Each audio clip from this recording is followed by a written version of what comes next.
Hello and welcome to Power Play, the show where we bring you face to face with members of Parliament. I am at Odisha Bhavan, the state government's guest house, which has a VIP today, Pratap Sarangi, the commoner turned politician who got the maximum applause when he was sworn in minister. अहम प्रतापचंद्र षडंगी लोकसभायाः सदस्यत्वेन निर्वाचितः निश्चयेन परमेश्वरस्य नाम्ना सपे यदहं विधिना स्थापितं भारतस्य संविधानं प्रति सत्यां श्रद्धां निष्ठां च धारयिष्ये।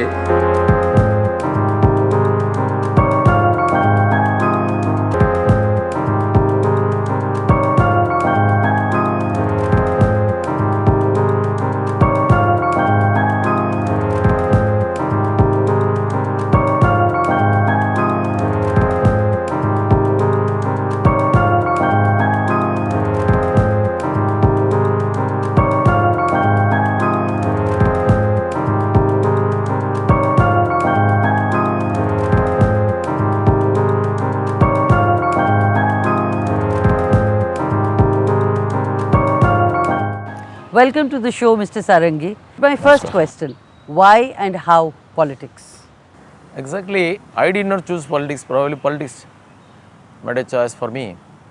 My people, friends, organizations, I was working in various organizations. I am a Swayam Sevak. Many Swayam Sevakas and workers came to me and asked me to join politics. For long 4-5 years, I could not make up my mind. In 2004, the demand was so heavy and I told that unless my mother permits, I can't join politics because she has total reluctance and myself also.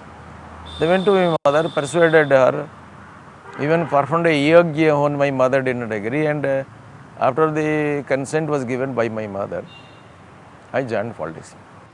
But when you joined, your mother also told you that it is a profession where your image will become dust. Her opinion was that MLAs are corrupt people. So if I become MLA, I may be corrupted. That was his fear. But wasn't her opinion right that most MLAs are corrupt? And how did you save yourself? And how did your mother's advice take you through? It's the blessing of my mother. He advised me through various Odia poems. She had got by heart many Puranas, and on her advice, my mental strength increased. So how have you saved yourself from the traditional definition of a politician? Politics was never for me an instrument of enjoyment. It was rather a noble means for service, and I used like that. It's never an aim, never an end in itself. It's a means to a nobler aim, serving the society. So when the ambition, the aim is fixed, the goal is fixed, and if I pursue not to deviate from the path leading to that goal, and that is the inspiration of my mother, that is the inspiration from Swami Vivekananda and all the heroes I worship. While on Swami Vivekananda, in your speech in Parliament, you compared Prime Minister Modi to Swami Vivekananda. Only one aspect. I never equated with both of them. Swami Vivekananda was a personality unmatched in the history of the world. Probably for the first time in the whole history of humanity, whole spiritual history of humanity, Swami Vivekananda meditated on the last piece of rock of India at Kanyakumari, which was a turning point in Indian history, where the subject of meditation of a monk was not God, not Mukti, Moksha, Purusharth, but it was man, it was Bharat Mata. And he could visualize the past glory, the present decadence, and the glorious, more glorious Mother India that is to emerge. So I only exemplified that Swami Vivekananda gave us some brief messages, which are very brief in size but very deep in meaning. And one of those messages was translated into action by Narendra Modi. You and Prime Minister Narendra Modi seem to have what I would call a mutual admiration society. You admire him, you look up to him, and he is very, very fond of you. And whenever he is in Odisha, he makes it a point to meet you. No, no, exactly not the same. Exactly, our point of adoration, Aradhya Devi is Bharat Mata.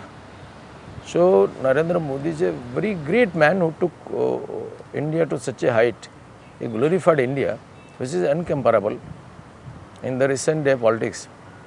But Narendra Modi does not come to meet me. If I am in his meeting, then we meet each other.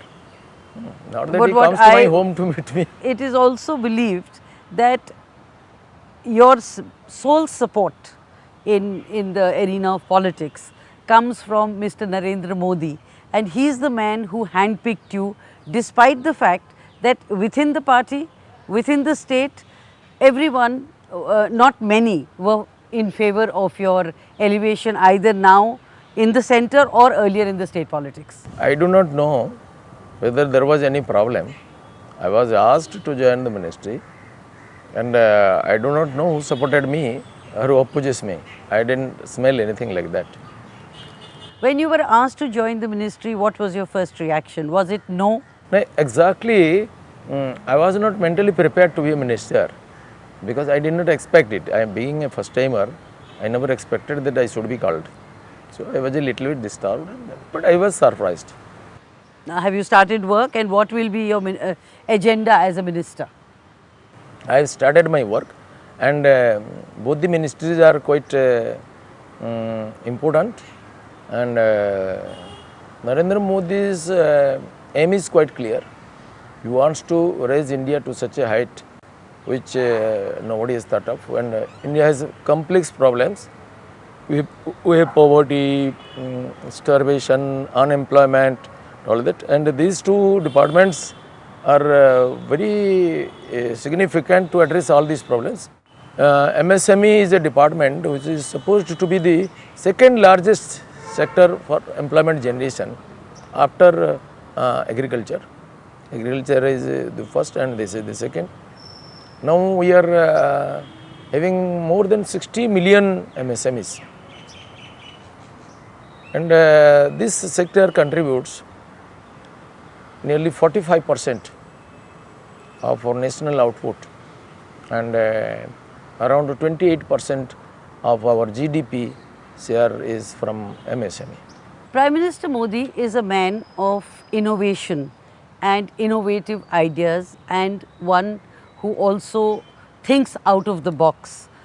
You seem to be an ardent follower of Mr. Modi. In your role as a minister, what kind of out of the box ideas do you think you will be able to implement and take this ministry in a direction where it has not gone before?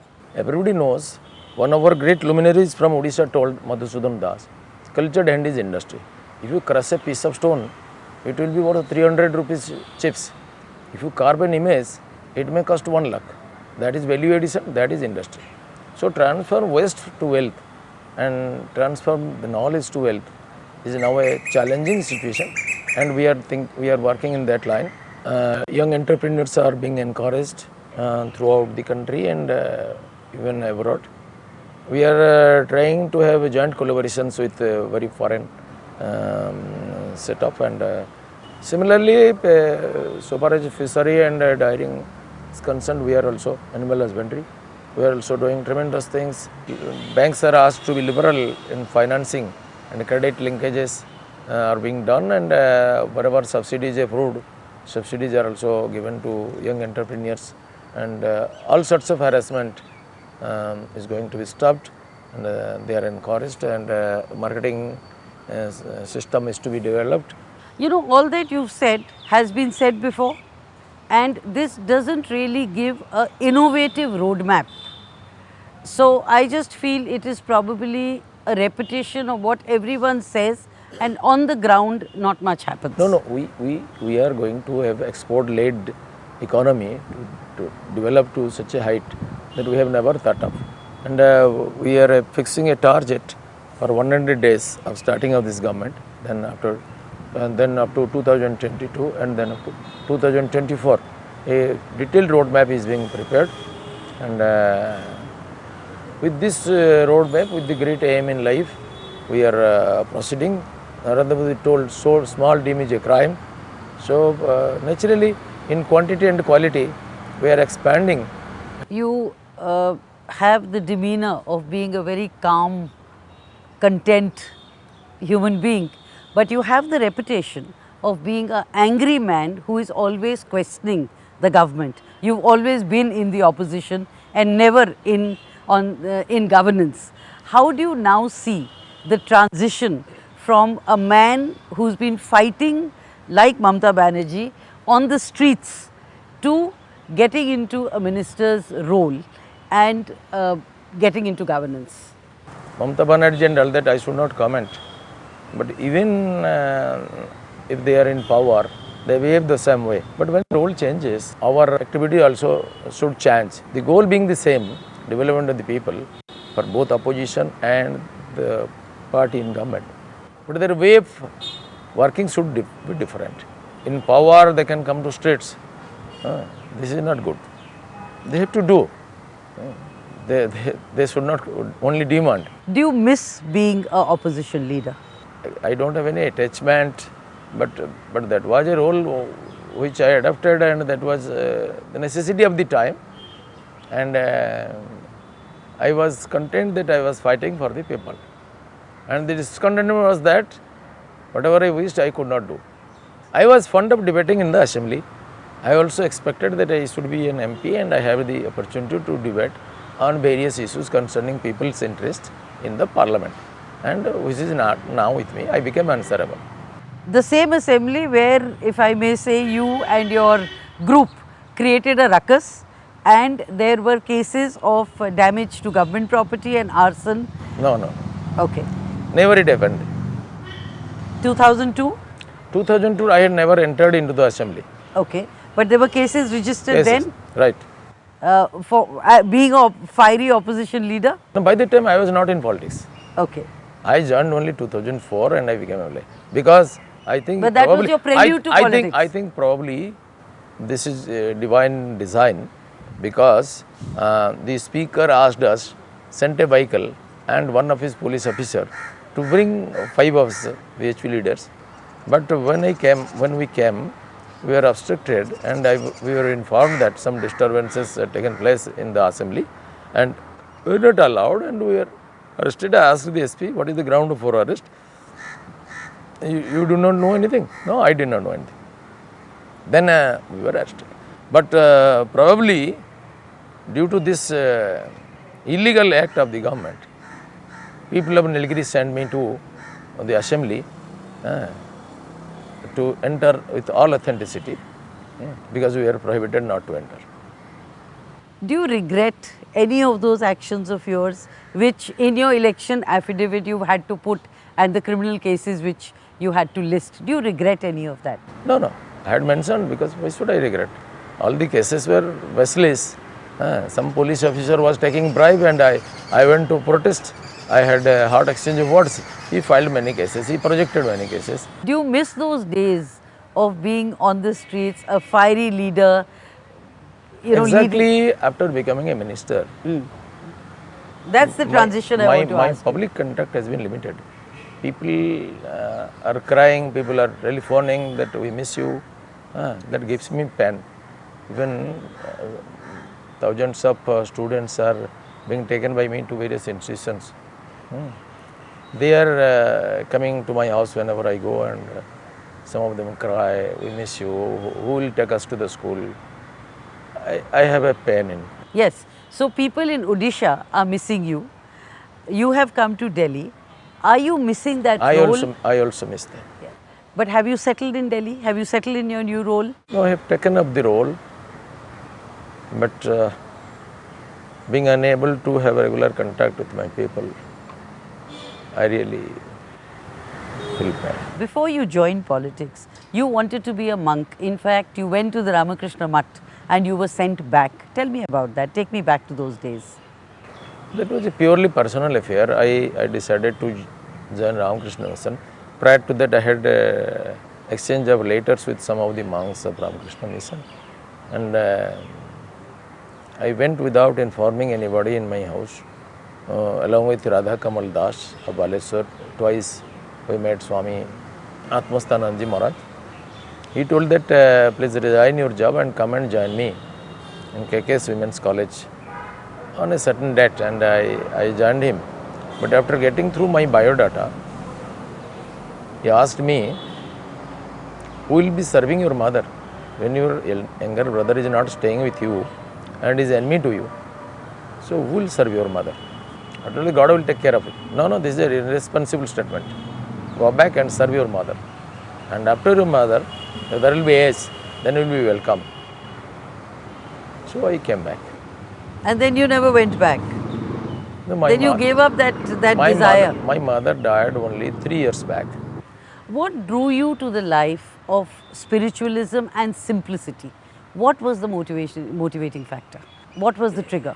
Simplicity is an inborn quality with me. I had nothing to strive for that. If I want to lead a complex life, I had to try, I had to attempt. But simplicity is inborn with me. Spiritualism? Spiritualism, I don't consider myself to be very much spiritual. I am not a monk, I am a political man. But spirituality is probably in everybody's blood in India. And once special quality develops from his parents, from his neighbors, from his teachers, from the books he read, and all this give a shape to one's character. You know, you seem to be a man of different extremes. As I said, fiery from the street to minister, from spiritualism to joining politics and the Bajrang Dal at that. You also led the Bajrang Dal. How do you see that? How do you see that contradiction? No contradiction. I don't find any contradiction because Bajrang Dal was the youth wing of Vishwa Hindu Parishad. Yes. And Vishwa Hindu Parishad was an organization which advocated spiritualism, which practiced spiritualism, which was for the religious harmony, communal harmony in the Hindu society. This is nothing wrong. Now, so far as politics and spirituality is concerned, I find also there is no contradiction because our great rulers have been spiritual giants. Be Bhagavan Sri Ramchandra, Sri Krishna Bhagavan, Maharaja Sivi, Maharaja Harishchandra, who practiced politics for the sake of truth. And whenever there was an option of choice, they preferred truth, spirituality to politics. Because both Sri Ramchandra, Gopi Chandra, Harishchandra, they lived the throne, lived the kingdom, lived in forests, and led a very precarious life, happily, with all contentment, for the sake of truth. सत्य के लिए सत्ता को त्याग देना, यह spirituality है और इसको उन्होंने करके दिखाया. So I find no difficulty to practice spirituality even in politics. Yes, but when it comes to Bajrang Dal, it is known as a militant organization. It has also been in the forefront of being charged with Graham Stains's murder. So it's an organization which is not really exactly akin to spiritualism, and so Right. How do you reconcile? Let me tell. Bajrang Dal is an organization which is named after Hanuman, Bajrang Bali. He was a militant person, a person with might and vigor. Atulita Valadhamam. He was a person with highly spiritual. Somebody can be militant and spiritual at the same time. Chhatrapati Shivaji was militant. He was spiritual to the core. And so far as the Graham Stains's murder is concerned, we are wrong in saying that Bajrang Dal was accused of that. Bajrang Dal was never accused. It's only the media persons who accused Bajrang Dal. Bajrang Dal was never accused in that case. There was no FIR against Bajrang Dal, no FIR against me, no FIR against him. And so far as the murderer, who is now inside the jail, Dara Singh is concerned, he was never in any point of time a member to the Bajrang Dal, never attended any meeting, any conference, any training camp of Bajrang Dal. You described the Bajrang Dal as militant and spiritual. Would you describe yourself also as a person who has shades of militancy and shades of spiritualism. First, you have to define what you mean by militancy. Please define it for me. I never have assaulted anybody. Only my militancy is limited to my speech. Whenever I say, who has no faith in Mother India, who has no faith in the independence, in Vande Mataram, जो भारत की आज़ादी को स्वीकार नहीं करता है या अखंडता को स्वीकार नहीं करता है, उनको भारत में रहने का कोई अधिकार नहीं है. Your maiden speech. I made it while I was in Bajrang Dal. I made when I became a minister also. I am of the same opinion. I never changed my opinion. So you are saying that your militancy, or however we want to say it, is in your words. It is not in your actions. Right. Taking you back to your speech in Parliament, it created waves. It created news. One, because you spoke in 5 languages.